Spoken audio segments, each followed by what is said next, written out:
सोमनाथ जयदे इयत्ता दुसरी भानुगट। आज मी सादर करणार आहे शूर्पणखेचे विडंबन ही गोष्ट। एकदा राम सीता लक्ष्मण वनवासात असताना शूर्पणखा नावाची एक राक्षसीण आकाश मार्गाने चालली होती। जाता जाता तिला एक पर्णकुटी दिसली। तिने विचार केला, जंगलात कोणाची पर्णकुटी? मग ती खाली उतरली। तिला राम दिसला।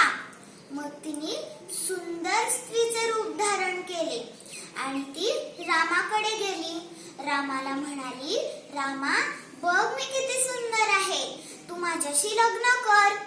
राम म्हणाला, नाही, छे, मी तुझ्याशी कसं लग्न करू शकतो? माझं तर लग्न झालेलं आहे। हे बघ माझी बायको सीता। तू असं कर, तिथे माझा भाऊ आहे, तू त्याच्याकडेच जा। तोही शूरवीर आहे, पराक्रमी आहे, सुंदर आहे, तू त्याच्याकडेच जा। मग शूर्पणखा लक्ष्मणाकडे गेली। लक्ष्मणाला म्हणाली, लक्ष्मणा, बघ मी किती सुंदर आहे, तू माझ्याशी लग्न कर।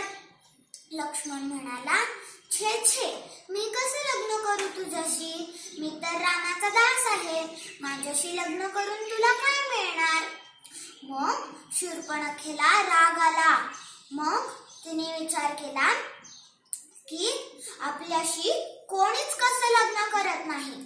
मग ती म्हणाली, आता या सीतेलाच खाऊन टाकते, म्हणजे राम माझ्याशी लग्न करेल।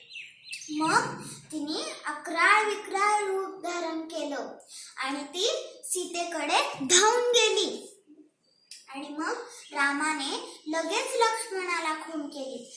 लक्ष्मणाने तलवार उचलली आणि तिचे नाकच कापले। मग ती ओरडत किंचाळत तिथून पळून गेली। धन्यवाद।